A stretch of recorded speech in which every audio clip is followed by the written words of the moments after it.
On a cold Sunday evening in February 1908, the sidewalk outside Chicago's Orchestra Hall was blocked by a crowd of people waiting to get in. They had come with eager anticipation, not to hear the Chicago Symphony Orchestra, but to participate in the first meeting of the Chicago Sunday Evening Club. It was the idea of a well-connected and civic-minded clergyman named Clifford Webster Barnes, who sensed a void in the city and was concerned. After the Great Chicago Fire of 1871, most of the downtown churches had moved away, and other institutions of a very different nature had taken their place. Dance halls, honky-tonks, and burlesque theaters flourished, leaving few places in the Loop for spiritual activity and fellowship.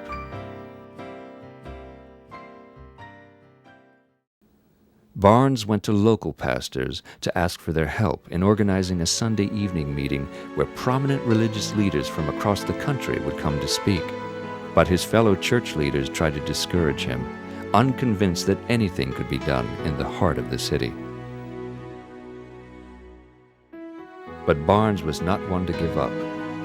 He brought the idea to his friends at the Chicago Club, a gathering place for the city's business elite.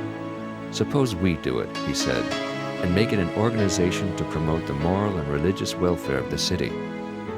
His idea met with their instant approval, and so the Chicago Sunday Evening Club was born. Men like Thomas Donnelly, John Peary, and John Shedd, family names that are still a part of Chicago's public life, gave enthusiastic support.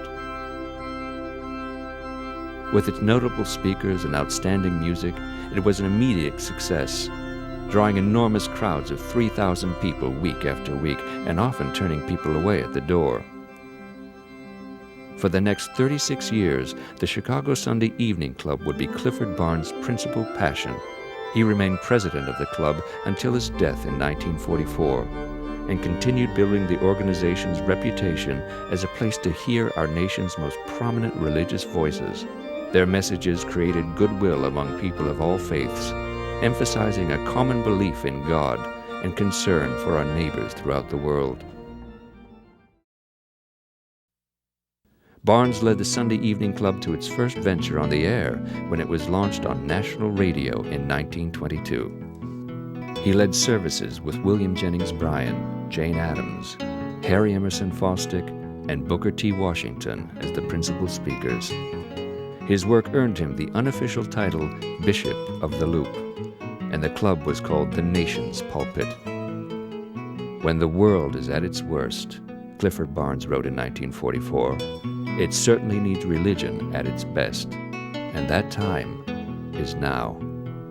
His words still ring true today as the Chicago Sunday Evening Club reaches across the world, giving voice to faith stories and ideas that enrich, engage, and encourage people in their journeys of faith. It is religion at its best, because that time is now.